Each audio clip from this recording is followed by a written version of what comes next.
I'm going to show you a video clip that I took a few days ago, and please forgive the quality. I had the zoom wrong, but it's short and I will explain the relevance right after you see it.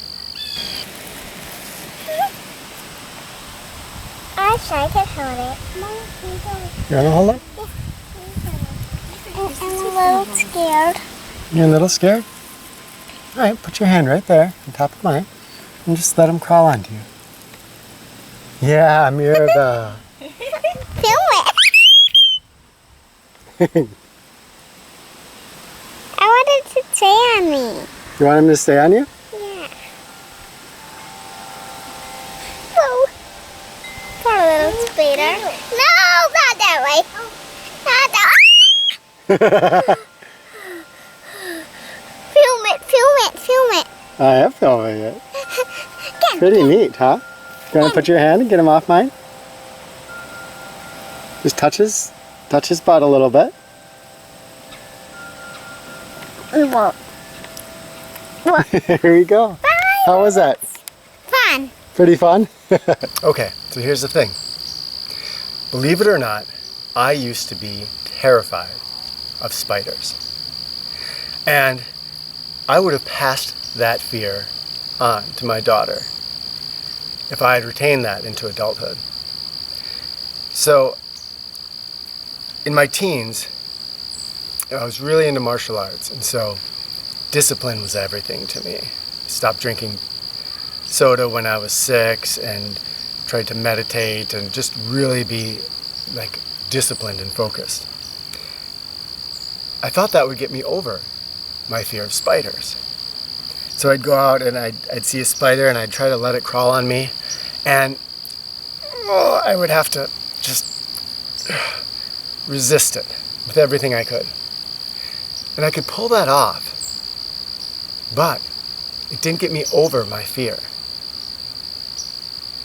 Then one day, I had this insight that vulnerability might be stronger than willpower and discipline.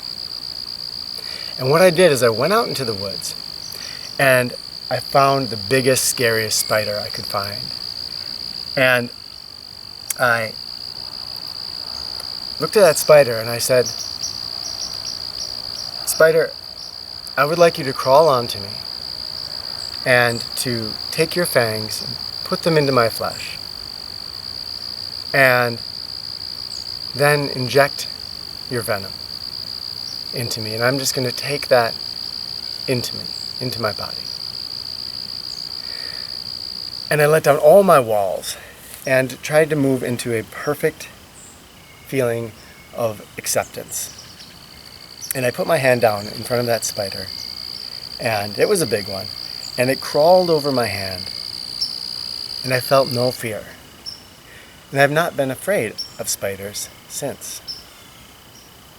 But it took me completely surrendering to the thing that I was afraid of. In our culture, we've been well taught that discipline, willpower, being strong and standing up against the things that we're afraid of is the way that we best deal with fear. But the funny thing is, we don't have to be strong and have walls and discipline unless we're afraid. And if we can embrace this full vulnerability, it's actually stronger. Do you see what I'm saying? By allowing something into me, I acknowledge that I have an inner strength that can fully accept that thing into me. I don't have to be afraid. I don't have to put up a wall.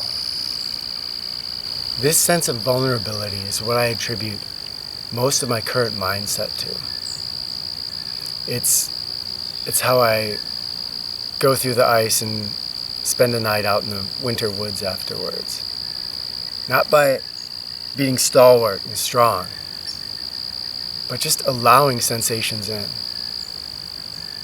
When I step out into the rain, we all have this choice. I can be like, annoyed, kind of just put up with the rain, or I can turn my face up to it and feel it moving over me, and it becomes just like, it tickles. It's fun.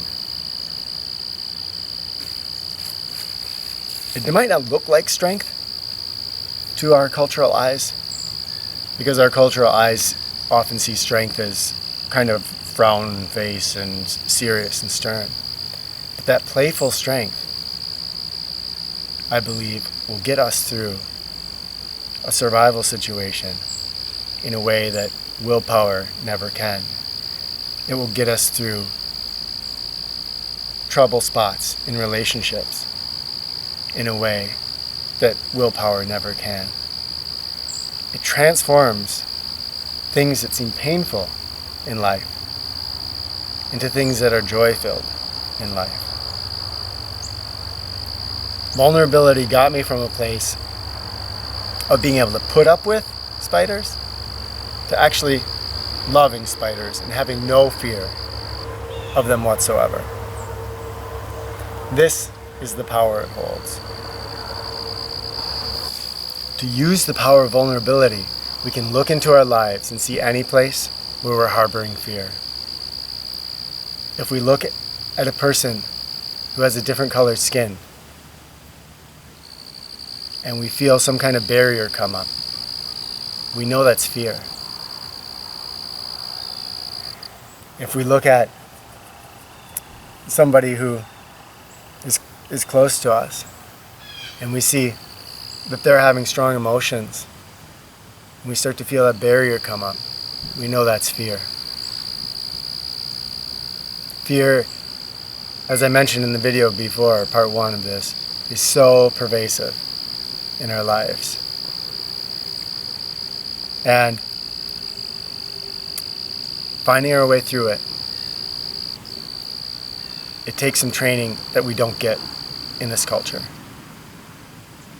Vulnerability, to me, that's the key. Even these mosquitoes, they used to drive me crazy. And where I apprenticed originally to learn wilderness skills, it was so mosquito-y, it was insane. And I'm brushing them away right now, but this was a place where you couldn't brush them away. They were all over you. And so my only choice was to be in constant battle or to be fully accepting. And fully accepting brought me to a place where the mosquitoes just weren't an issue anymore. If you've explored the power of vulnerability, its strength, and had any experience with that, I'd love to hear about it. Share your thoughts, your ideas, your experiences in the comments below. And I look forward to hearing from you. Thanks for watching.